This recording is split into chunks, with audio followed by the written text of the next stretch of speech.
Hello and welcome back to OT the podcast. We're here to talk about watches, time, and how to spend it. My name's Felix Schultz. And I'm Andy Gray. How you doing, Andy? Very well, Felix. I was expecting a rambunctious introduction. There was a bit of a pause there, so I apologise. All business today, all business. Strictly business. We've got a guest and we've got a few things to talk about. We have Kyle Snarr, the founder of Cantonment Co. The Chief Keith.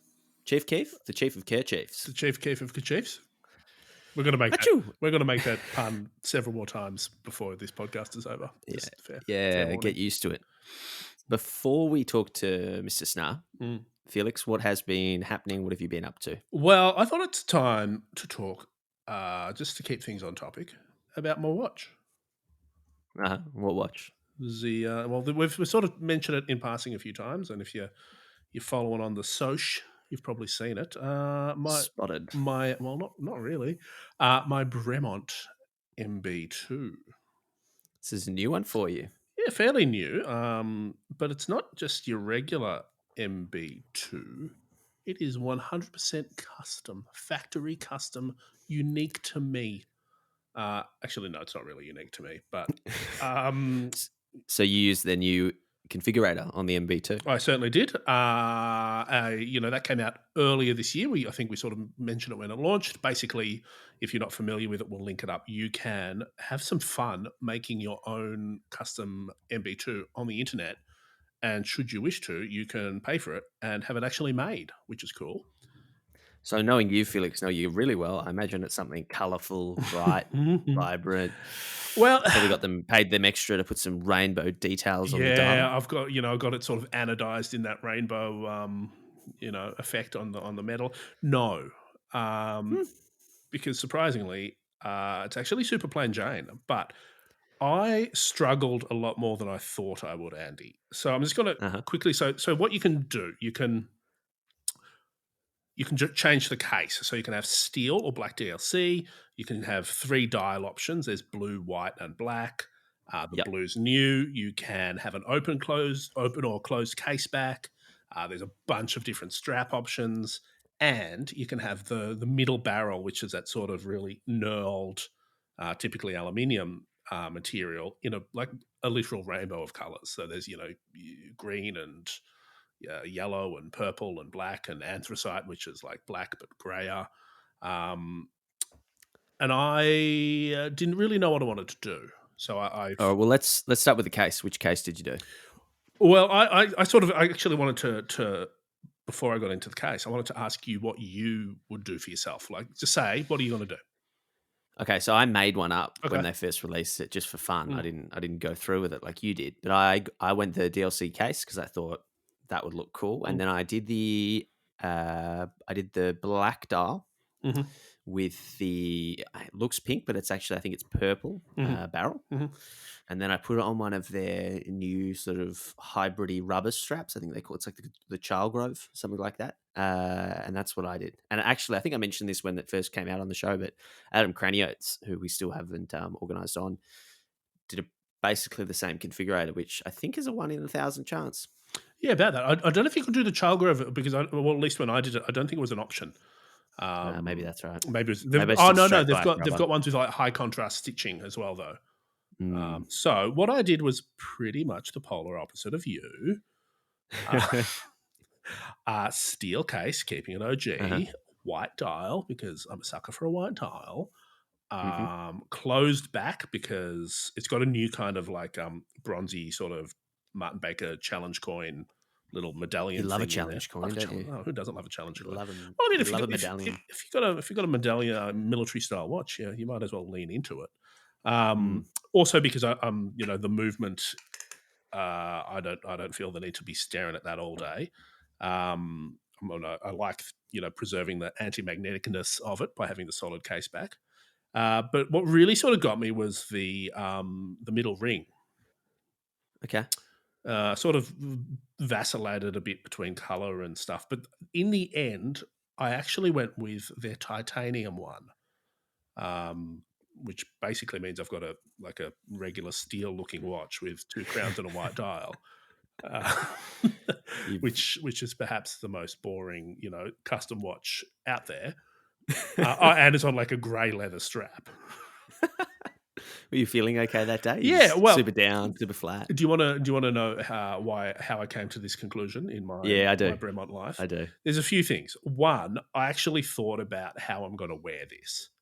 Uh-huh. And for me, this is sort of going to be a fairly sort of, daily guy. And I don't want to be distracted by the color. Like I've got colorful watches, but they're for like certain moods. Like I'm like, Mhm. I'm like, I'm feeling like this. I'm going to wear my yellow watch, or I'm going to wear the one with the pink strap. Um, Whereas this, it's sort of neutral and blank. So that means I can wear it with anything, and it means I can have fun with the straps. Which is something I do. Plus, I like titanium because it's hard wearing. And do you know what sealed the deal for me, as they say, on the titanium What barrel green? what was that? Well, I did some reading because I also, sort of started getting a little bit obsessive about it, and it It's turned. probably a good idea when you're getting a new watch, Yeah, yeah. yeah, yeah, yeah. I sort of, hit up the forums and looked into like, basically, I was trying to find pictures of the different colors Uh-huh. because it's not, so super clear on the configurator, and see how they looked. And I found out that the first time that Bremont used a titanium case barrel was for a special edition for a squadron of A10 pilots or crew, Okay. or so the A10. I don't know if you're familiar with it. It's called the Warthog, um, and it's a super ugly plane. Um, it's Right up your wheelhouse. Oh mate, it's got two big ass engines at the back. It's sort of famous for having a cannon at the front that's essentially as big as a VW, like a Uh-huh. Beetle, that makes an incredible noise called that sort of goes. "Brrr." But it's a weird plane because it's been in service since like the 60s. I think it's been active for a long time, and they Oh, like, it's actually got a gun coming out, like, yeah the front of it. Yeah, it's Oh, it's yeah. it's a it's a slow. Apparently, it flies terribly. Just like if you want to blow up tanks on the ground, this is what you do. Right. And it's stuck around like they haven't upgraded it because it's just so good at its job. Um, but the reason the titanium comes in is because the pilots are basically in a thing they sort of nickname like the bathtub. So the Mhm. cockpit is surrounded by like thick titanium, as in case like bullets and stuff come from below. So there's a link there, which I kind of liked. Like I'm not ever going to fly an A10 Warthog. I'm not a particularly into blowing up tanks on the ground. But when I was a kid, that was the coolest plane I ever saw, and so I'm like, yeah, I'm going to go that. This is it. It, Okay, it, so it, some that was fun facts. that's what validated my choice on the titanium middle case barrel. Highly logical. You want some fun facts on the Warthog as I look it You up? just Wikipedia'd it. When Yeah, did it enter service? I don't know about this. This is the article is 50 amazing facts around the Warthog. Oh, amazing. The Gatling gun accounts for 16% of the A10's weight. Hmm. Okay, so that bathtub that you referred to is 1,200 pounds of protective armor. Yep, sure. Can withstand 50 caliber bullets or 23 millimeter armor piercing rounds. Yep. What 1977. else? Wow. Yeah. Okay. And it's the only. What does it say? It's the only aircraft that the United States Air Force, which is dedicated solely to air to ground support, There you go. dedicated solely to air to ground support. There you go. That means The blowing up Warthog. tanks. Speaking of blowing up things and planes, you have you mentioned a movie that you watched recently. Yeah, on the chat, I watched it the other night actually. One of those early 2000s classics, Black Hawk Down. Great film. Great Well, film. it is a great film. In some ways, it hasn't aged that well. Let's say the representations of the people of Somalia is a little bit one dimensional and maybe not great. But if you So can what? if you can suspend any sort of critical thinking around, the complexities of international relations in the early 90s, you can have a good 2 hours of your life. which you seem to. One thing you mentioned to me was the cast, and it had a really sort of ensemble cast. Yeah, And yeah, you yeah. started reeling off these It's great names. And there's it's like you look. I was messaging you as I was watching it because I'm like, Andy, do you know Phil Dunphy from Modern Family's in this? Tom Hardy's in it. It was his first film role. yeah, Orlando Bloom, Ewan McGregor, Eric Banner's in it. Josh Hartnett. Whatever happened to him? Old mate Tom Sy. It's a who's who of anyone that's ever played a military role and is white. But as you were reeling these names off to me, it Yeah. sort of I started looking into it. I was like, oh, it's 2001, and then Mm. it led me to completely unsubstantiated Sure. claim that I'm gonna make. It's a wild theory. Is this the Call it that headline? Are way. we coming up with a headline right now? This is it. Mhm. This is the wild headline I have. So 2001, this film came out. Mm. Bremont was founded in 2002. Okay. Bremont is a very strongly aviation inspired business, which is Famously totally cool. so. They've got really strong They've ties. probably made Black Hawk watches. But this is, well, they've probably flown one of those warthogs. This is, they've probably got a limited edition or a special forces collab. But this is it. 2002, Bremont was founded. Uh-huh. And as you were reeling the cast off, I'm thinking, this movie, if anything is going to inspire me to start a watch brand, it's especially aviation inspired of something like this. And you're reeling off these names. Mm. And I just imagine Nick and Giles English sitting there watching it, maybe together, maybe not. Maybe they're, texting each other in 2001. Probably the cinema. They're probably the cinema back at the Odeon. Back in the day. Yeah, exactly. And sort of thinking, not only is this great inspiration, but this is a great film to cherry pick a few friends of brand and future ambassadors from. There's quite a few. I'm looking at it and you're just imagining sort of, hey Giles, what do you think of Eric Bana? Nah. Orlando Bloom? Yeah. Josh Hartnett? Nah. Ewan McGregor? Yeah. Tom Sizemore? That's a big no. Was this maybe no? Tom Hardy? Actually, maybe yes. Maybe Josh Hartnett was a yes, but then they saw Pearl Harbor. And he got struck. We all know how that ended. Yeah, yeah, because I think Ewan McGregor was like one of their early ambassadors with very early with Charlie Borman in the first motorcycle documentary, Long Way Round. I don't know if it was official. Maybe they were involved with the film or something, and it was sort of they just met some friends. They were aviation consultants. Imagine. It could have been. They've got an impressive Rolodex, so it wouldn't surprise me if. So who's won? So Tom Hardy, Orlando Bloom, Ewan McGregor, at least they've all worn Bremont. You might be onto something. Yeah, might be onto it. And look where they're at now, all successful. And the ones that haven't gone on to wear Bremont. Josh Hartnett, where is he? Eric Bana. He's just driving Porsches around Tasmania. Yeah. Which isn't a bad place to be either. Yeah. Felix, let's take a quick break. We'll be back in a moment. This episode of OT the Podcast is brought to you by our brand new sponsors, Longines. We're excited to have them on board. And today we're talking about their new Spirit collection. The Spirit is a new line for Longines, and I think it might be one of the strongest releases of 2020. The Spirit collection is inspired by legendary pioneers of air, land, and sea. People like Amelia Earhart and Howard Hughes, who both wore and used Longines. But this isn't a heritage watch. It's contemporary and a little bit sporty, but inspired by Longines history.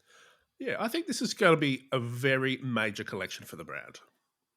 Top line, there's 3 new options at the moment. A 40mm automatic, a 42mm automatic, and a 42mm chronograph. There's 3 colours in the Spirit collection, which are white, black, and blue. All the models have a 5-year warranty, chronometer certified automatic movements with 60 hours of power reserve and 100 meters of water resistance, and a range of strap and bracelet options. There's even a prestige edition where you get a strap, bracelet, and a cool leather NATO all in one. And all those straps are quick release, which is nice. Absolutely. We'll be getting some time with these watches really soon, but Felix, you actually saw them when they were released earlier this year.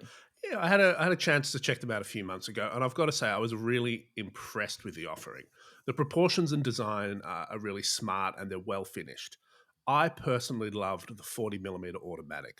What I really liked about it, and the whole collection, in fact, was the dial. They're rich and textured, and they punch well above their weight, so to speak. The center section has a really pleasing grain. You can see it most clearly on the white model. It adds some richness and some extra oomph. I also liked the applied hour markers and hands. They've got a slightly vintage, mid-century vibe to them. There's other nice touches on the dial to dive into as well, like the little recessed diamond-shaped lozenges on the chapter ring and that 5-star detail just above 6. That's a nod to some vintage Longines models. Very cool. I love a bit of extra oomph, and I love the look of the blue dial. Can you tell me what the pusher at 10 does on the chronograph? That is actually a quick set date, which is quite handy. Absolutely. Now let's talk about the price. The time-only Spirit comes in 2 sizes. 40, which is 3,200 Aussie dollars on leather or bracelet, and 42mm, which is 3,350 on leather or bracelet. If you're digging the chrono, that's going to be 4,650 on leather or bracelet. Now, those prestige editions we mentioned, it's 4,150 for the 40mm auto and 4,325 for the 42mm auto. Andy, that's a lot of numbers. But who's this watch for?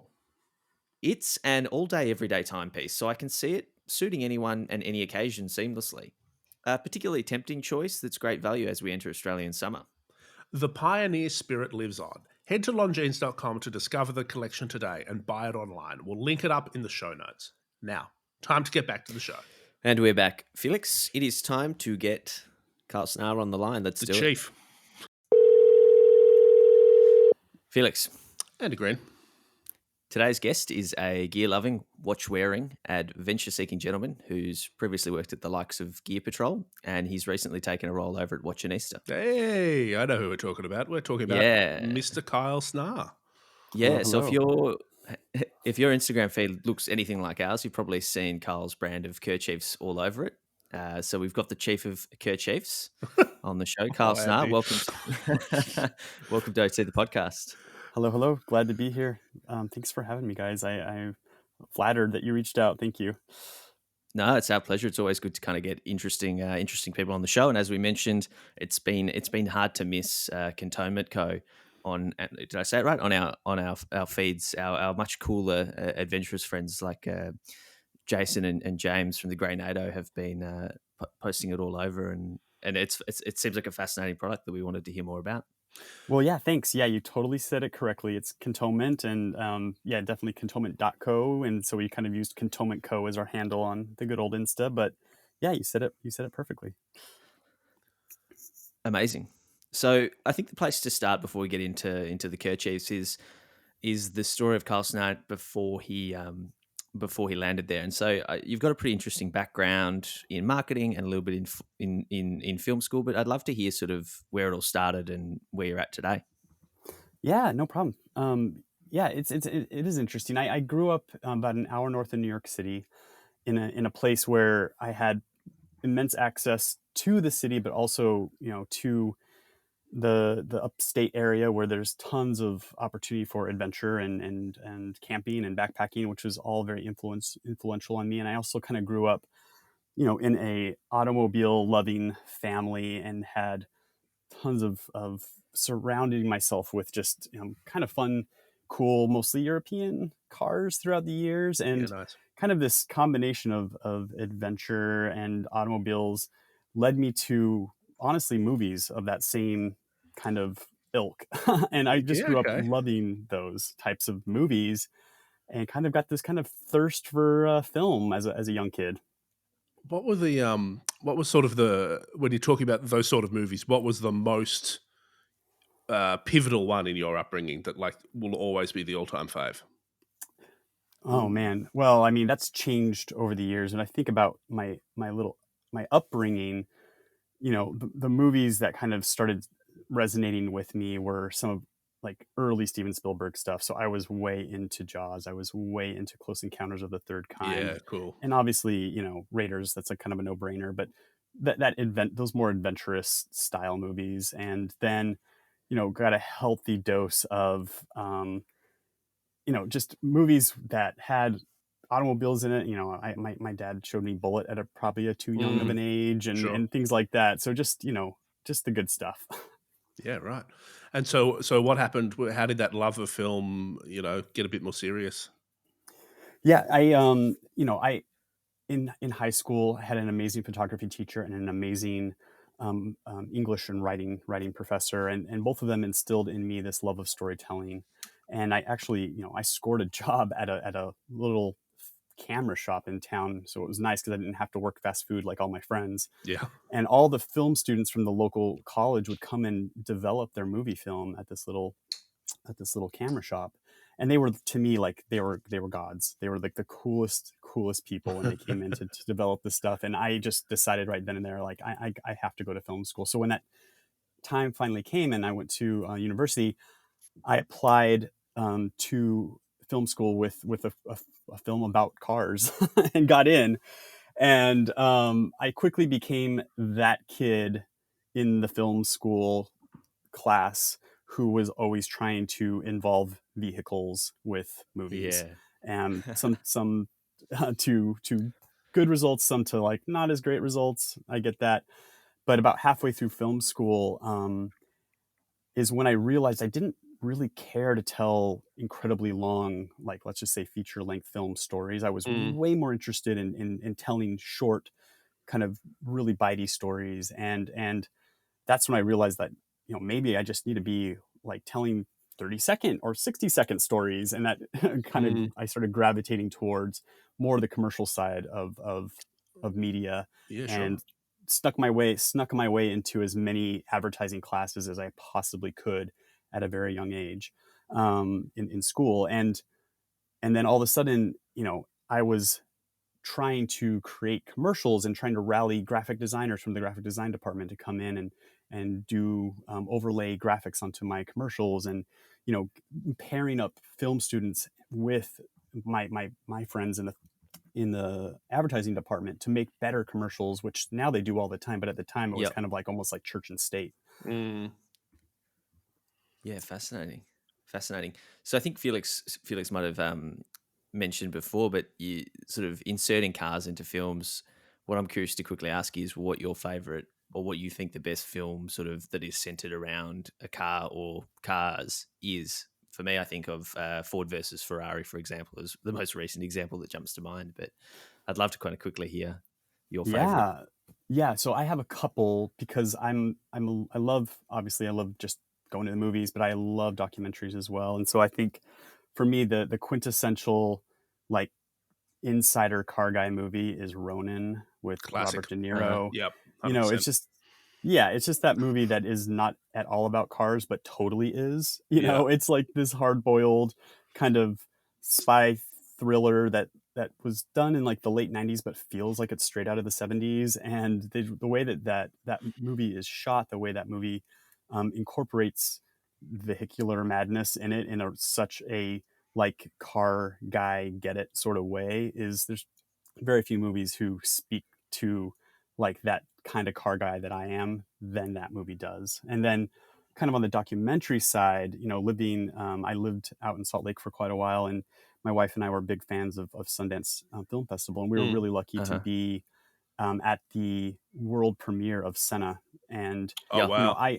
I knew a little bit about F1, and my wife knew nothing, but that movie really, it doesn't matter if you know anything about racing, because the story there is just so incredibly compelling. And it was very cool because we got to be at the world premiere and hear a Q&A with the director afterward. And if you've seen that movie, you know that whole entire film is found footage. It's not anything shot currently to tell this previous story. It's a collection of home videos and movie footage from inside the pits, and television, television broadcasts and audio recordings, all from that era, that they pieced together and wove together into this incredibly compelling narrative with a protagonist and the ultimate antagonist, and just this very cool narrative arc that anybody, regardless of your knowledge of racing or your love or hatred of cars, can really get into this story.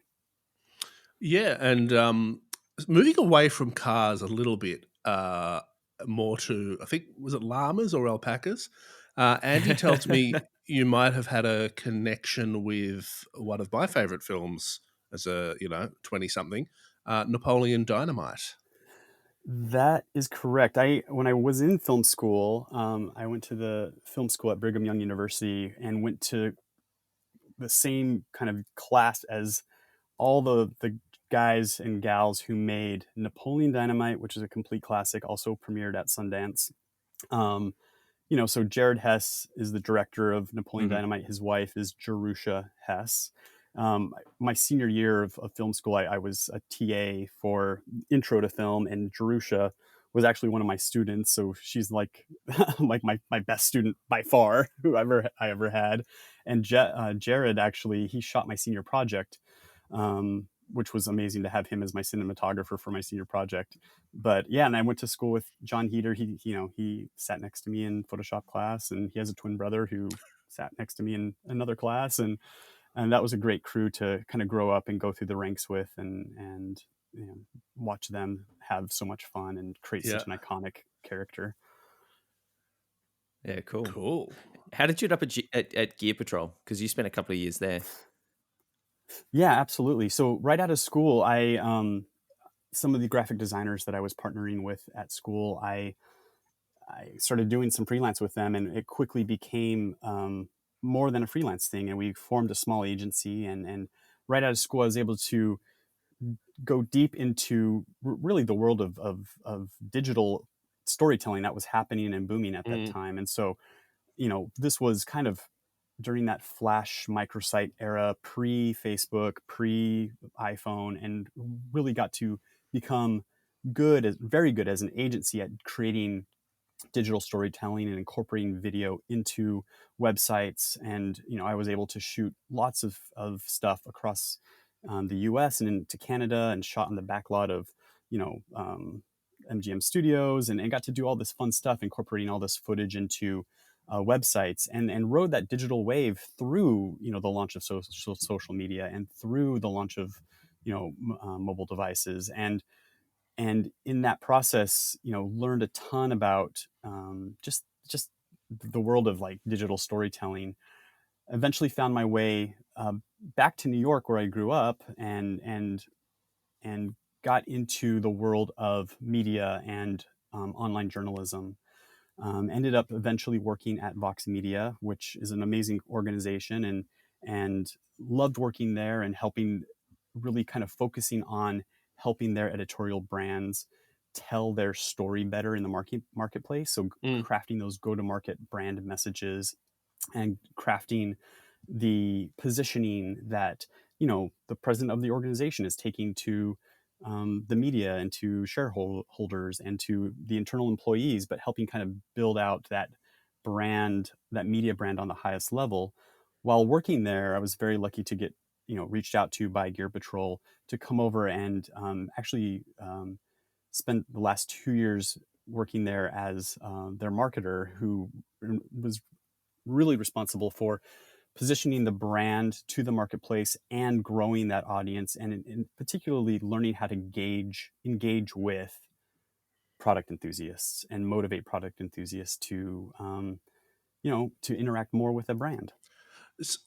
So I just want to ask a question around that, because I mean, for me, Gear Patrol has always been one of the sort of best practice. Yeah, I think it's one of the best practice examples of like product journalism, whatever that is. Mm-hmm, And they've always done a really, really good job of walking that sort of super commercial, but also really, they've got some sort of, I've always felt they've got real editorial credibility and weight behind them.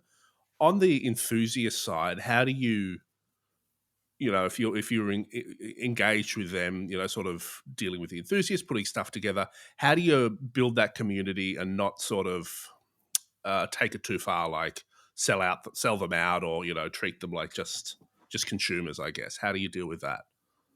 Yeah, it was such a fun time working at Gear Patrol, and I think what I enjoyed about my time there was they always selected these amazing enthusiasts to sit at the head of each of their editorial desks. So, what I've found in product journalism world is that you'll have someone who's really good at reviewing products with a capital P, right? And they might review a watch one day, and a knife the next, and a car another day, and and that's kind of what you have to do if you're a very small organization. But luckily, I think what Gear Patrol was able to do very early on is put really kind of total product nerds at the head of each of those editorial tables, right? So each of Yep. those desks, they have someone who's focused on watches and knows watches like no one else's business. They have someone who's focused on cars and knows cars like no one else's business. And same with, outdoor and fitness, same with home goods and tech. And so, each of these individuals just are passionate, like product enthusiasts in their own right. And they don't cross desks, but they have cross-disciplinary respect across each of those desks. And they all kind of hold each other up to that same editorial standard, for sure. And so that is just a testament to that particular organization's, ability to hire the right kind of journalists who are just these incredible like product geeks, but in it kind of for the right reasons, right? They're there to make a difference in people's lives and to enhance individuals' lives through helping them find the right products. Yeah, cool. Sorry, Felix, can we hit pause for a moment? I just need to top up. What's in your cup? Inglewood Coffee Roasters, of course. I've just finished my cup of their Ethiopian filter roast, which is perfect for my V60, but I think I might make a double espresso. This time I'll test out their Sunset Boulevard blend. Yeah, good call. I'm busy chilling out with the quality of their Ethiopian filter at the moment. Refreshing bergamot notes, sweet and tropicale. What's not to like? Yeah, so here's the deal. Use OT30, that's OT30, for 30% off your order at checkout.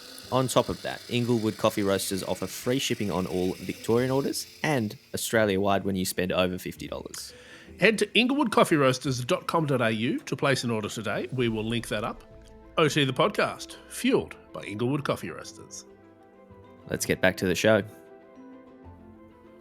Yeah, and speaking of, as we've mentioned now, you've taken a new role, so stepping into the more specified product space. But Watchonista, congrats, firstly. But tell us what you'll be doing with the guys over there.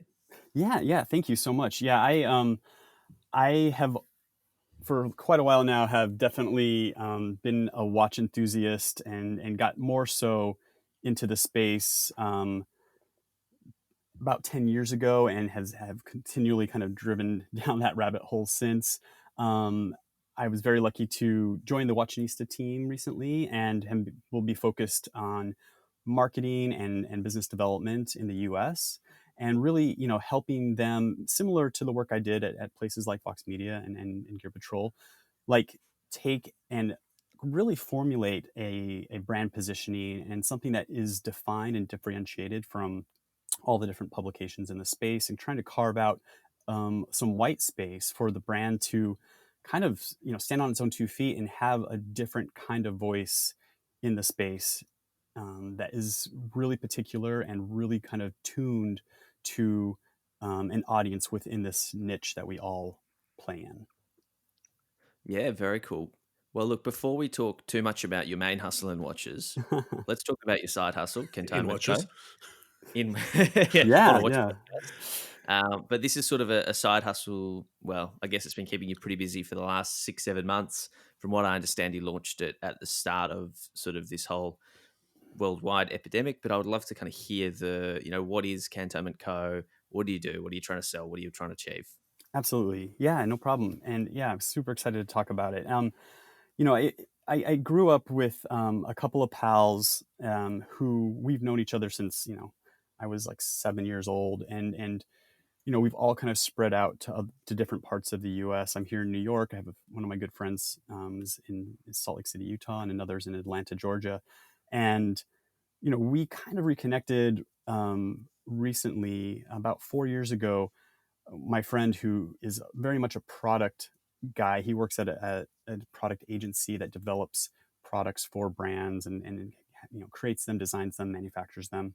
He reached out to me one day about 4 years ago and he was like, I've been dying to create a product of all of my own, and I really want to do it with you. And I thought that was very cool and kind of him. And I was like, well, what do you want to do? And he's like, well, I know I want to create something that's like a soft good that doesn't require sizes, because he just didn't want to get stuck with, extra smalls and extra larges that no one's ever going to buy.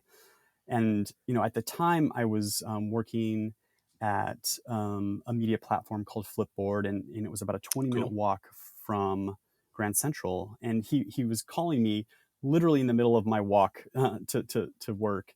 And it was summer in New York, which is just a swamp fest. It's like sweaty. And I had been using a bandana pretty frequently to either like mop my brow or in some cases just tie it around my neck to protect my collar from getting too sweaty. And I said, man, I kind of have like a product right now. And he's like, oh, already? And I'm like, yeah, dude, like I am looking for like the perfect sized rag or cloth. Like a bandana is great. I can use it to do these things, but it's just too big and bulky to stuff in my pocket. Like if you've ever put like a large bandana in your pocket and tried to sit on it, you're sitting on an angle. It's not comfortable. It's there. Yeah. Yeah. And a handkerchief is great. I mean, a handkerchief, you can put it in your pocket, but that's about it. You can like sneeze into it, but you can't tie it around your neck. You can't do anything else too functional with it. And there's just nothing in between. A typical bandana is about 20 inches by 20 inches or bigger. Mm. You know, a typical handkerchief is about 13 by 13, but there's kind of a little bit of like nothing in between those two sizes. And I just was like, I need something in between these sizes. And so he said, sounds great. Let's try this out. And so literally about 4 years ago, you know, we started iterating on the ideal size of cloth as well as the ideal material, because we knew we had to have something that was super absorbent, super durable, but also, you know, soft to the skin, something that felt nice against your skin. And so we started looking at all different types of fabrics, and you know, quickly realized that in terms of like getting a product off the ground and the cost associated with it, and as well as meeting these other criteria, that actually 100% cotton was actually a very, very good solution. And we found this really ideal fabric that, you know, is able to quickly, you know, sop up moisture and also feel super smooth to the skin, but is durable and will be long lasting. And we kind of zeroed in on that Goldilocks size after a little bit too. We kind of, you know, our take on that is about 18.5 by 18.5 inches is like that sweet spot where most people can use it in a variety of ways. And then, you know, but there was just two of us, and this was, like you said, a side hustle, and you could slowly see how this was not progressing very quickly. And you know, I landed the gig at Gear Patrol, and things just kind of like took a back seat. And then, you know, once the pandemic hit, you know, it was evident that we had a lot of time on our hands. Sure. And I literally called him up at the beginning of that pandemic and just said, hey, you know, this product we have sitting here, and we had designed, you know, some cool packaging and some cool branding back in the day, and like, how long would it take to get this to market? And he's like, yeah, 6 weeks. And I'm like, let's just do this thing. We had brought on a third partner who was really focused on design. He's an architect by trade, but he was also a motivator to kind of get us to kind of galvanize and to really kind of focus and stay focused. Because that's the thing with the side hustle. Like, if you don't have someone in your troop who's there to kind of be like the rallying cry, like, good luck getting it ever done. And so it was crucial for us to bring in that third person to kind of kick our butts into gear and to kind of be our taskmaster. Yeah. And Is that so, me, you Felix? know, Is that me? Yeah, in that's this Andy. viewer? That's the Andy in this situation. I'm the creative 6 a.m. genius. amazing. Just get hammered with messages from the crack of dawn. We're gonna do this. We're gonna do this. So but we also wanted a product that wasn't just another bandana, right? So we had this Goldilocks size, we had this great material, but we knew that we wanted to have it speak to people in a very personal way and have the story kind of imbued in it. And so a few things that we had figured out is that, one, we wanted to speak to product enthusiasts. And so we knew that thematically we could do something that was appealing to anyone, but also had a little bit of almost like a secret handshake built into it for people who were in the know. And being product enthusiasts ourselves, you know, we love cars, we love watches, we love things like photography, and several other themes that we're contemplating right now or working on as well. But we picked those three themes as our kind of our launch. And again, having an architect as one of your partners who can do amazing, you know, blueprint-esque illustrations, that's a pretty handy thing to have, you know. And so we fed our partner Kenny these ideas of classic iconic vehicles, watches, and then cameras to create you know, abstracted illustrations that, again, like, you hold it up and anyone can be like, oh, that looks really cool. But if you are a hardcore car guy, you're going to know that's a Porsche Fuchs rim.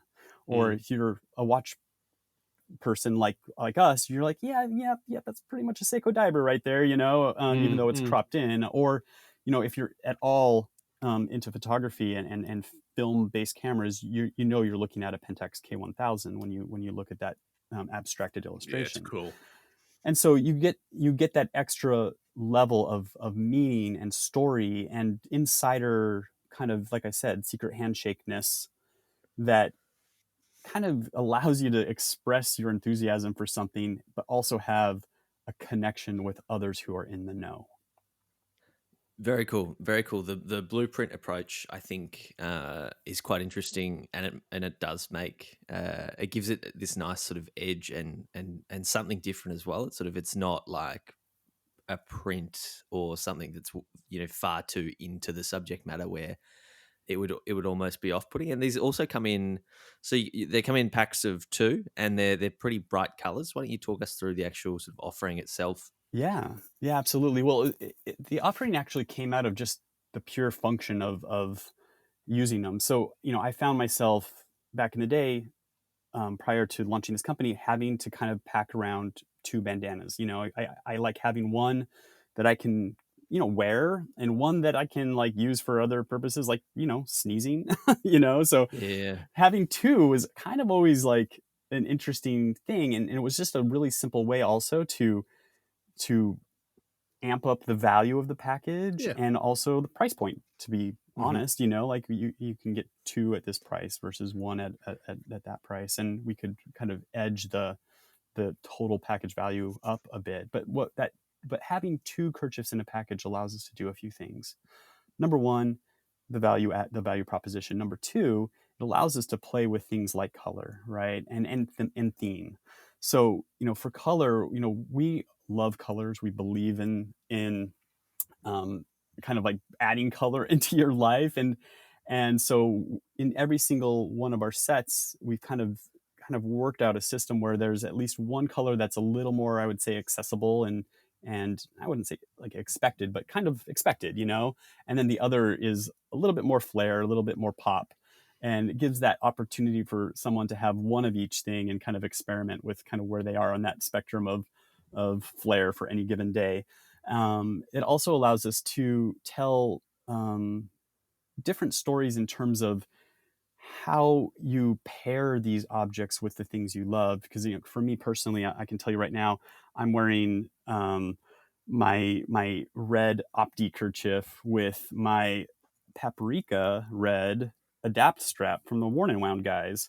And for me, it's just that pairing and that context and like bringing an ensemble together is super important.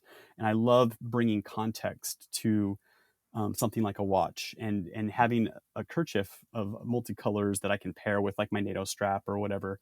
That for me kind of completes the kit, that completes the package.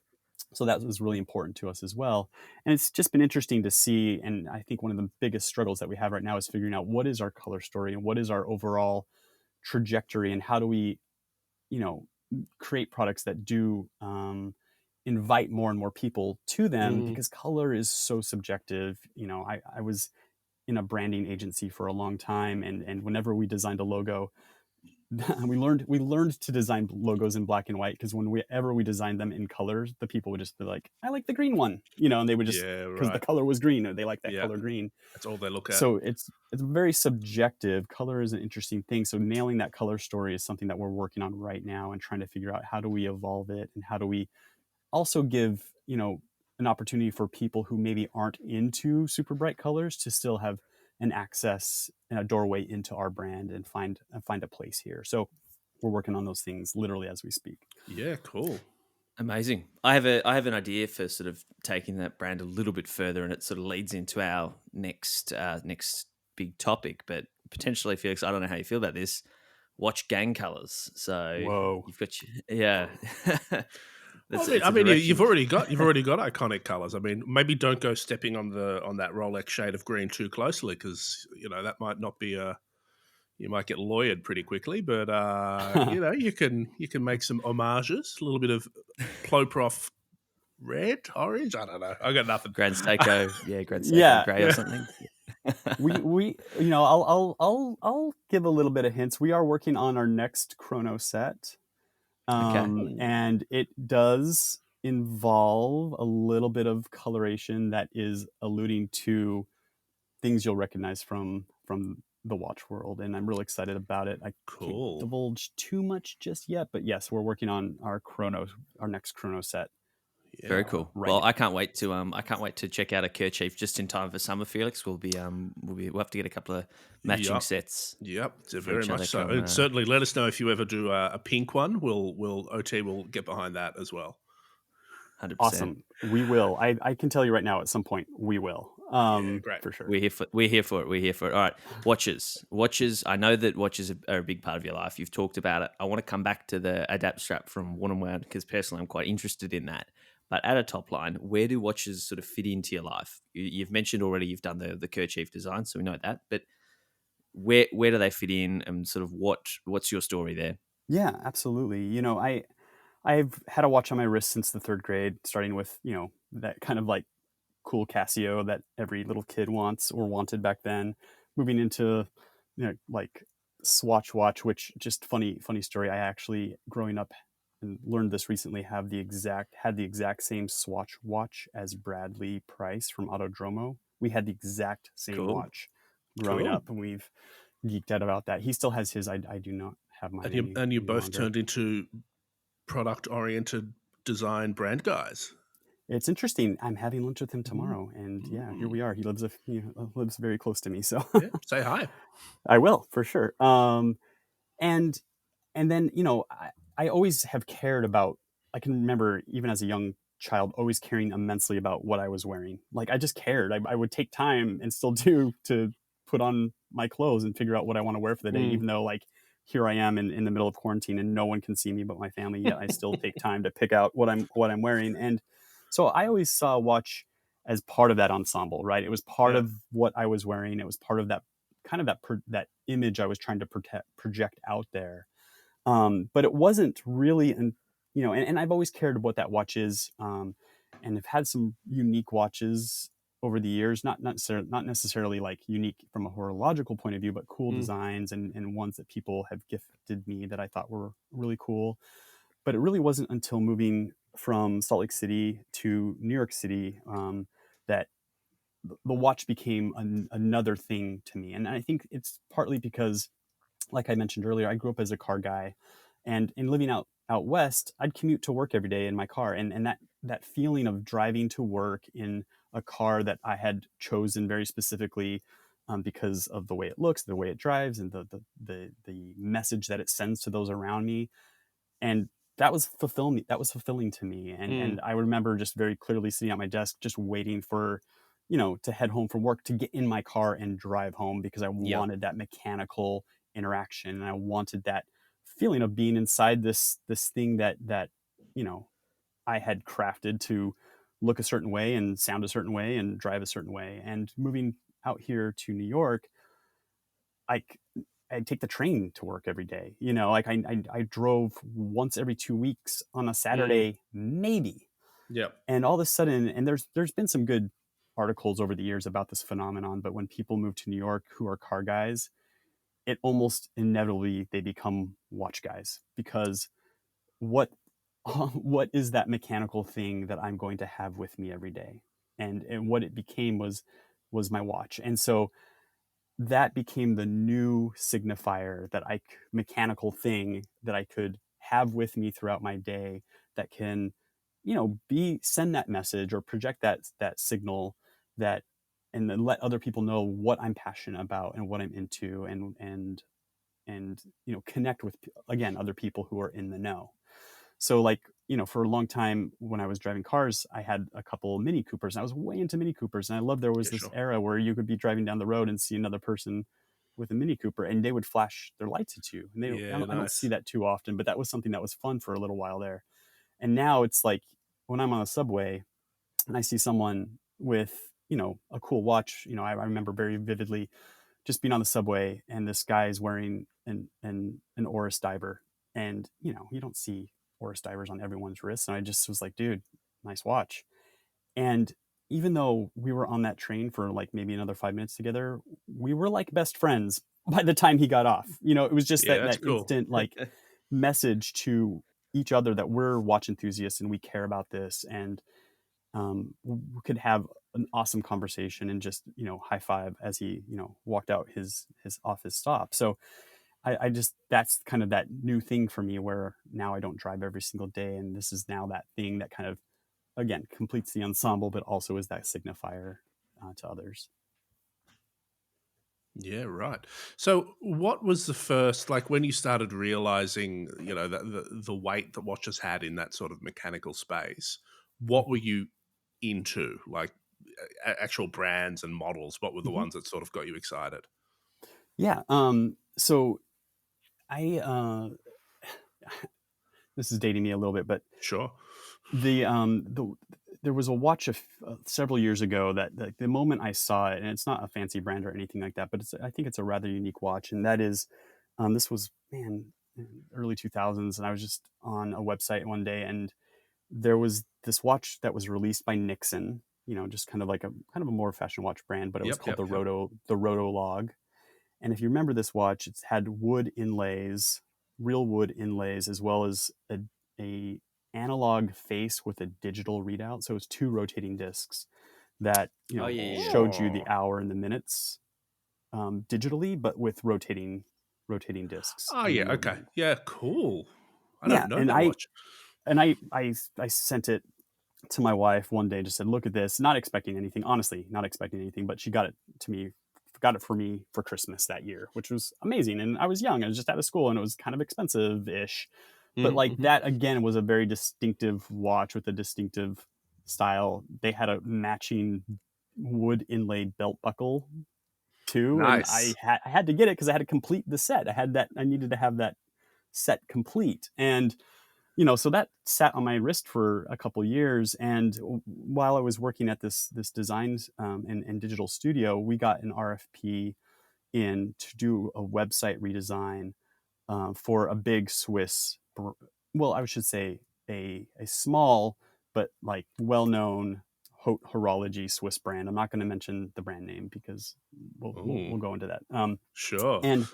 And so we we had to we wanted to pitch to win this business and redesign their website. And so at that point in time, even though I liked watches, I cared about what was on my wrist, I liked having a unique watch on my wrist, I started delving into really what I discovered was the world of horology, Mm. and really kind of delving into the history and the brands in an effort to win this business and to understand how to speak correctly to this Swiss brand about their industry. And in the meantime, I'm like learning all about all these amazing brands and IWC, and I'm Bell and Ross was big at the Mhm, moment, mhm, mhm. and just like going, wow, this is so cool, and then like going really deep into like Omega, and I remember I talked to my dad pretty frequently. We're on the same wavelength with a lot of things, and I was talking to him, and I'm like, Dad, I'm really into this this watch thing I'm learning about. He's like, yeah, like I'm into watches, and I'm like, wait, what? And he's like, all those watches I have? And I'm like, yeah. And he's like, those are important watches. I'm like, oh, okay. And so all of a sudden, my dad and I would talk regularly, and we talk about cars. We talk about the last Seinfeld episode we watched or something like that. But then we had this other thing that we could now connect on and talk about. And my growing up, I realized real quick that my dad, his watch that he had on his wrist every day was a Rado. It was a Starliner 999, and I just remember as a kid him, not rattling it, but like waving it near my ear and be like, that's winding, and Mm, this mm, idea of mm. that self-winding watch, and all those memories started flooding back to me, and all of a sudden we started connecting. And for me, just I'll be honest, like I've got 4 kids. I don't have a ton of money in the whole world. So Mhm. for me, I gravitated very quickly to Seiko. And Seiko has become a brand that I feel really fits me as a person, my lifestyle, my interests, my style in general. And so I've really kind of just fallen in love with certain models and certain just styles of watch, particularly made by Seiko.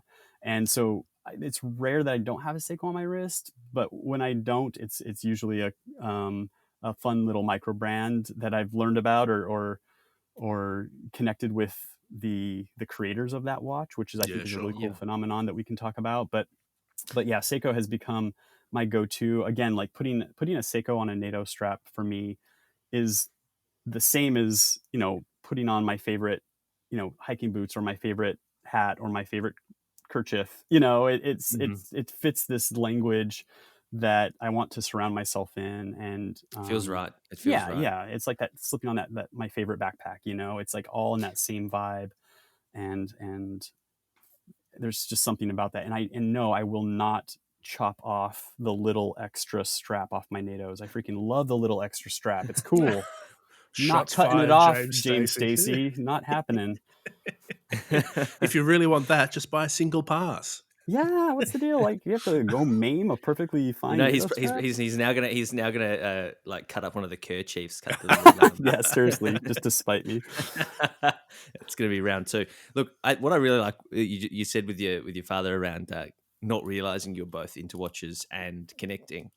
I love that because I experienced it all with my father, but with my best mate, and we've been mates for like 5 or 6 years, and this was about, I think, 7 years ago now. But I remember him messaging me one day and be like, "Dude, I didn't realize you like watches." And I'm like, "Yeah, I've just started writing about watches. Like, I'm doing a fair bit in the watch space. Are you into watches?" And he's like, "Yeah, like I've just picked up this this vintage Omega," and like he had been obsessed sort of to himself for years and years, as I had been. We didn't really know anyone else, and we didn't really know that there was sort of people out there in the hobby. So it's sort of it is nice to sort of hear other tales of that, but also it's a reminder that there are a lot of people out there that sort of partake in the sport in I guess isolation without realizing that they've probably got people around them. It's probably changed a lot as well. Like, I think back when we were all probably getting interested in watches, it was still a bit of like a weird thing in some ways. Like, I still have people though. I still have people that like they follow you on Instagram from Facebook or whatever it is, and like you've known them for a decade, and then they're like, "Oh yeah, no, I really I love watches," and you're like, "Well, you've never indicated that." Like, but I guess the normal thing, if you like watches, probably wasn't to post 15 wrist shots to Instagram and go do a podcast about it. So it is an interesting it's an interesting phenomenon. I just wanted to I think we're all Seiko fanboys on this call. But what? So I understand completely what you're saying, but like, what is your go-to all-time favorite Seiko? Like, if you had to sort of define the brand for Kyle into one watch, what is it? I'm gonna do the thing that I hate when people do and say, "Well, I'm gonna answer with 2." Yeah, that's fine. Go nuts. Yeah, I have a SKX 013, which obviously is the slightly smaller of the classic SKX, and I wear that most frequently, I would say, because it's the one that kind of is the most durable and the one that fits a lot of the adventures I try and go on, and the one I want to record memories with at this point, right? Like, this is the device that I want to hit record on when I do something fun with my family or with with my friends, so that, or just to challenge myself. And so that is the go-to, and the size is right. I think some people think it's too small, but for me it just sings like the right size. And I don't mind wearing bigger watches at all, but like, I think that one is just the ideal thing. But I love the little entry, in addition to that watch, I love the little entry level classic little field watch, the SNK line. So this is that sub $100, they always call it the gateway to automatic watches. Yep. I love the green one. Is it the Seiko 5? Do they still call it the Seiko 5? Yep, Seiko 5 SNK. They line, and I just love the green one, and I've had that for so many years now, and it keeps horrible time at this point. And I've totally scratched the crystal, but that one feels like it's me. It feels like my mini me of me. And I don't know if it's like the green dial, but like that it's got the bead blasted case, and I love a crown at 4. The 4 o'clock position is like just the way to go, period. I think all watches should be designed that way. That's where it should be at this point. And that one for me, like, is the one that I'm gonna put on when I just want to have my friend with me. You know what I mean? Like, it's kind of an interesting feeling. I haven't a familiar friend. Yeah, familiar. Yeah, no, it makes sense. It just feels natural. Okay, so you mentioned the adapt strap, sorry, from Worn and Wound. These are the straps that they do that are made in America, I believe. Yep, correct. And the really high quality. They're American made, sort of nylon military spec straps, I think. But tell me what they're like, because I haven't had the chance to pick one up yet. But on everything I've looked at and read, they sound like they're amazing. Yeah, I have several, and I have also tons of, just the standard, cheap, totally use them and abuse them, NATOs for sure, and I like those. The adapt strap is a little bit of a thicker, more durable nylon. It's definitely has a little bit of bite to it in a good way, and it just feels a little more substantive. I think that they're really good at repelling moisture. So like you can wear them without feeling like you're gonna like be gross and kind of sweat through them. They kind of hold up to that a lot better. And I always wear them. I've taken up fly fishing with my son recently, and I always wear them for that purpose because you're dipping your hands. Hopefully, if you've caught something, dipping your hands in the water once in a while, and it's just for me, it's like it's the SUV of NATO straps, right? Like it's the one that you're going to take when you want something reliable and not going to give out on you Cool. or feel a little too wonky. But I highly recommend them. I use them in conjunction with other NATOs for sure. But yeah. Yeah, We'll cool. link those up because obviously we're big fans of the fellows at Worn and Wound. So we'll link those up. And speaking of Worn and Wound, they've obviously sort of championed, like you're saying, a lot of those cooler, smaller indie brands like Bradley Price and Autodromo. Where do they sort of fit into your mix? Like, do you buy them? Do you just like sort of seeing what designers are up to? What do you think about that space? Yeah. So, well, I'll just mention a couple quick things. So back when I was telling you about researching for this website redesign of this Swiss brand, is also that same time period is when I personally stumbled on Worn and Wound and started reading them as a watch enthusiast at that point, and realizing, yes, there is this level of Swiss watchmaking and this horology. And P.S. we did win the website redesign. Well done. Yeah.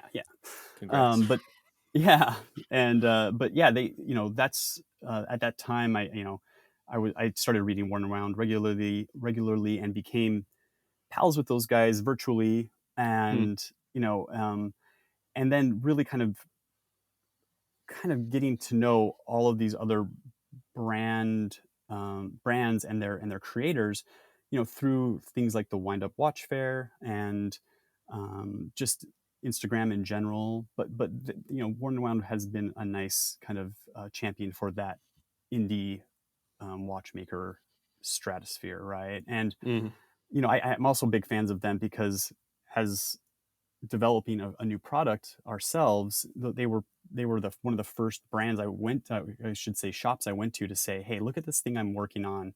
What do you think? And they instantly saw, the Cantonment kerchief as something unique and something different, and were the ones who were our launch partner for the launch of Cantonment, and recognizing that even though it wasn't a watch, and it wasn't even necessarily a watch accessory, they recognized it as a complementary object to passionate watch enthusiasts, and saw that kind of story that we were trying to formulate. And so they were our launch partner and our first retailer, and yeah, they totally they got it, which was for me a super super exciting moment. But yeah, there is this cool thing about this indie world of watchmaking that's happening right now. And I have gotten to know several of the heads of each of these brands on a very personal level, and they've been amazing to help me and guide me on launching my own brand from their point of view. But I also, have watches that they've made, and now when I'll give a good example. Is I was able to get my hands on a Baltic bicompax, and I know Etienne, and now when I wear that watch, it's a totally different connection to that watch because I literally know and friends with the person who designed it and marketed it and made it. And so that's something that's an interesting phenomenon that I don't know if that could have ever been possible prior to social media or prior to this kind of global connected world that we now live in. Just the fact that we can have personal relationships with the people who created the things that we own. It's probably the only time prior to that was when you were buying, your shirt from a guy that lived down this street and your watch from a watchmaker who lived down that street. But prior to that, like, when in history have we been able to have that kind of, relationship and full on friendship with the people who make the stuff that we're into? And Yeah, you it's can do sort of that like now. a bit of a post-industrial sort of thing in some ways. Yeah. Funny you should mention Baltic because I know a press release has sort of shown up in our inbox um, on their new takes on the Bicompacts and the HMSO2. Do you know what we're talking about here? Oh yeah, yeah. I was lucky to get hands-on with those last November during the Wind Up Watch Fair where I was visiting there, and I was getting my little. I upgraded to a little beads of rice bracelet for my Yeah, my nice. own Bicon packs, and Etienne, snuck me across the hallway and ducked into a little coffee shop and, you know, unrolled the watch roll and showed me his prototypes. And yeah, like, wow, like I really love that evolution. I'm gonna miss, I'll be honest, I'll miss some aspects of the previous generation, but those are out there and you can find them if you love Mm. them. But his design language is evolving, and it's so interesting having, now having a product company of my own. And even though we're very young, we're a few months into this endeavor, I'm already pretty, like, used to the designs we currently have. Mm. And it's been a few years that he's been living with those designs, and that there is just, I can honestly say there's this desire to evolve, even though your audience is just still barely getting educated on your products and kind of learning what they are. You've been living with them for much longer than your audience has, and there is this I feel drive the to same about Felix. Just yeah, seriously, yeah, there's this drive to just do that next upgrade. thing. Exactly. Yeah. So yeah, I'm a big fan of what he's doing, and I think everyone says that it's even they claim this, that they're a retro watch company, and that they're Yep. alluding to and calling on design elements from previous watches. But I can't help myself to feel like they are modern watches. They look modern and feel modern to me, despite those references, Yeah. which is one of the things I like about it. Yep. They're very Yeah, they beautifully do a done. great job. We're both big fans of Baltic, so we'll have to link up those new watches you mentioned, Felix. Now, speaking of new watches, Kyle, you got any upcoming purchases? You know what? It's interesting. I'm saving up for something.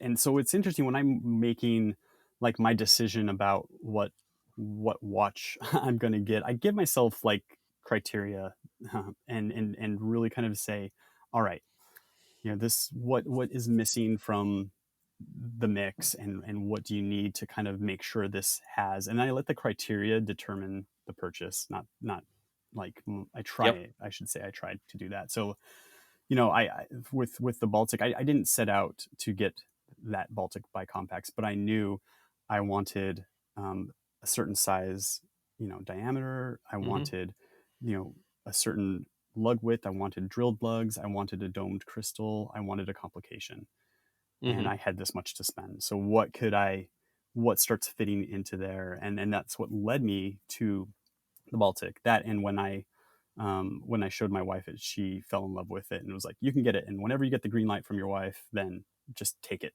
just Sure. take it." So that was helpful as well. And so I'm working on the criteria for the next watch right now. Um, I'm it might have something to do with lunch tomorrow. I'm not sure yet, but we'll, Oh. Yeah. These- that criteria Oh, is come I think that, yeah, I don't know. Honestly, I don't know, but it's definitely in the consideration set.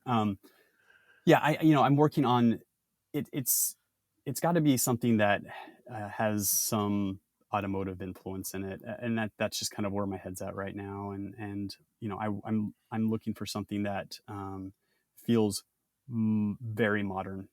So let's just put it that way. Not something that's too classic, but something that is way on the more modern side, and that's kind of what I'm looking for right now. Something I sort of want to, I can very much relate to that sort of criteria first approach. And as Andy can attest, I sort of, get a little bit obsessive in that sort of, refining what I want, because I don't buy watches that often. I can jump in and say you did just get a new watch, Felix, and you were very picky about that process. Yeah, 100%. Like, I mean, I get, the longer I'm in this, the longer I'm like, I need this, I need this, I need this, I need this. How do you? I'd be interested to sort of hear, like, again, we're not talking about just casually dropping 10 grand on, the latest Rolex. How do you sort of deal and temper that internal desire to get something new and shiny with holding off for something that, or maybe you don't hold off, maybe you're just flipping something every month, when there's other sort of expenses in your life? Yeah. And I've only flipped one watch ever. Like, I have almost all my watches still. For me, again, it's about watches by themselves don't do much for me personally. It's about pairing, and it's about context. And I think so for me, I can get a lot out of a single watch with what I pair it with, right? So I can get, the way I temper needing a new watch is by getting more out of the watches I have. And so a simple thing, and this has been talked about ad nauseum, is changing out your watch straps, which I do literally every day, for sure. Wow. Yeah, if I'm wearing something and I want the watch strap. It doesn't have to be matchy, but it needs to complement what I'm wearing and the activity I'm doing. So, and I've swapped straps. Say that 5 times fast. I've swapped straps multiple times in a day just on my mood. So it's like getting the most out of my collection through what I'm pairing it with, what I'm wearing, what strap it's on, what kerchief I'm wearing at this point in time. That's a big part of the equation. I never felt like I could be the guy to take a picture of my watch and post it online until a few years ago. Those guys are the worst. I know, right? Literally, I had this job at church. So I had this volunteer little job at church, and it was to ring the bell so that the Sunday school class knew the time was up. And so I would wear like a tie and a jacket and shoes, and I cared what I wore. I wore it to church on Sunday, and I found myself every week looking at my watch and being kind of proud of like how I kind of paired it with my get up for the day, and then ringing the bell. And I thought that was just a funny moment that every single week I'm kind of staring at my watch, admiring my watch and how I kind of dressed that day, and then ringing this bell. And so I thought one day I'd just document it for fun. And that started me feeling like I had permission to post a picture of a watch on my wrist and tell a story about that moment. And it was more about that moment and about the funny little thing that was going on, situation around it. Yeah. But I always made sure and have since that when I post a picture of a watch, it's not just a wrist shot with my hairy arm and that's it. I try and angle it so I can you get the whole ensemble, you get the whole effect, and I think that is a way to temper, back to your question, to temper those feelings of like the need to go and get the next new thing, is to like create these pairings and this combination of apparel and gear and watches and activity, to get the most out of your current collection. And that definitely helps you last through, as long as you need to last till it's like, all right, time to get the next watch in the collection, And so I'm a big fan of that. And I think that having context and having storytelling woven into those moments, for me, is what really gets me excited about the community that we're all participating in and things like that. My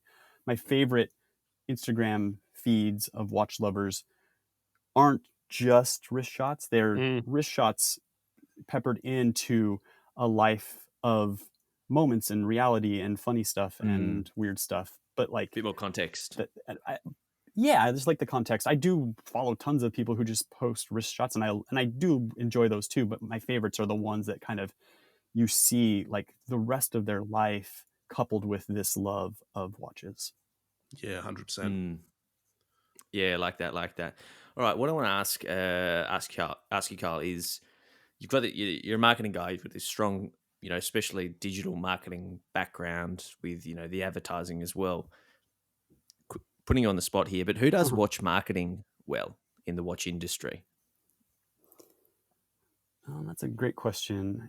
I think Tudor is kind of doing a pretty good job. Good answer. Because yes, they're doing the thing that they need to do, or they check the box with the Lady Gaga and the other celebrity endorsements, David which Beckham. is fine. Exactly. Yeah. That's fine. That's awesome. But the way that they are weaving that brand back into culture, back into, I'm just blown away how relevant they feel right now. I would say they are the most relevant feeling brand on the planet right now, for sure. Just because Really? they have somehow, some way been able to just come out of obscurity and be like the thing that people in the know need, and so that's a combination of advertising, marketing, positioning, a combination of just influencer marketing and talking to the right journalists and being in the right place. But it's also combining that with listening and understanding their audience and working really closely with the product designers to craft colorways, to craft accessories, or straps or whatever, to speak the language that people are trying to speak right now. And I think they're speaking it the best. Yeah, 100%. Good answer. I definitely think that they're in the top consideration set for the who are excelling at watch marketing in 2020, which is an interesting time for it. Yeah. Now, I think we've sort of coming to the time of the podcast where we need to wrap it up. And the way we traditionally do that here is by asking for some non-watch recommendations of ways you've maybe been passing the time, or things you've been enjoying in your normal life. That sounds great. Things you've been watching, seeing, listening to. Yeah, for Reading. sure. I I wish I could recommend a book, but I don't read the way I should. Sure. Yep. Super not good at that. Screens, all about scrolling. Yeah. I am watching a series right now that I am absolutely in love with on Amazon Prime called Eat, Race, Win. Have you heard of this? No. I did just let my Amazon Prime subscription lapse, but maybe I'll have to pick it up again. Re-up that. Yeah. So it's a docuseries about the Australian, Tour de France team and their chef who makes the meals for the riders each day of the Tour de France. And it's amazing because this shows essentially it's telling parallel narratives of the team and the strife and the struggles that they're going through, and the chef and her team who are following kind of an alternate route to each of the stops along the Tour de France, and racing to beat them to that next stop so that they can go to that local market, source local cuisine and ingredients, and craft like an amazing gourmet meal for these riders by the time they get there. And it's all about this notion that I guess I don't know too much about this, but back in the day or years ago, like they would just be like performance foods and very regimented and very kind of like, this is what you're going to eat every day, and this is what it's going to, this is what you're going to, this is the amount of calories it's going to be, and and it was like very structured. Whereas this gourmet chef, she is taking real foods that are created by, the local dairy and the local market, and combining them into a meal that has everything to do with that very particular village that they just landed in, and trying to create a meal that's not just healthy, but like culturally and kind of metaphysically like exciting, and makes your whole, day better. And that there's like this, like almost like this psychological impact of this amazing cuisine. And it's just a really cool series, a really cool concept. And just whoever like thought that this type of parallel storytelling could work, and blend these two kind of disparate topics but make it a single unified story is pretty brilliant, and I highly recommend it. Yeah, that's a great idea. Fantastic, Kyle, the Chief of Keith, Chief Keith. That would be your rap name, but I think it's taken. Thank you so much for joining us on OT the podcast today. We're going to link up Cantonment Co. That's the website and the Instagram handle, I believe. We'll link up your account as well, and all of these amazing recommendations. Thank you so much for joining, Felix. And it's been a treat, and I've learnt a lot more than I expected to around kerchiefs. Yeah, awesome. Who knew? Hey, we're trying. Thank you so much for having me. Keep up the great work, you guys. Love we're it. Big fans. Thanks so much, Kyle. Back at you. No problem. Andy Green, that was a lovely chat with Mr. Snarr. Fascinating, product development and watch stories and all the rest. Always a treat. Yeah. The time has come to end the podcast. Do you know what we do at this point in the proceedings? We bring it home, Felix. We thank our sponsors. Yeah, who are we thanking this week? Longines. Ooh, not just Longines. We also got to thank Inglewood Coffee Roasters. Don't forget to use our beverage sponsor. Yeah, don't forget to use OT30 at checkout for 30% off. Check the links in the notes. Yeah, thanks to Longines. You can learn more about their sort of spirit. Again, links in notes. If you want to get in touch with us about your thoughts on Black Hawk Down, you can email us at otthepodcast@gmail.com. You can tag us in Josh Hartnett pictures at ot.podcast on Instagram. And thank you very much to Major Tom Media for putting this together and just generally keeping us sane. If you like OT, like it, subscribe it, review it, tell your friends, tell your neighbours, tell the guy that picks up bins on a Thursday morning. You know what to do. Tell your mother's brother. Sure. Tell them all. Okay. Let's go. See you guys.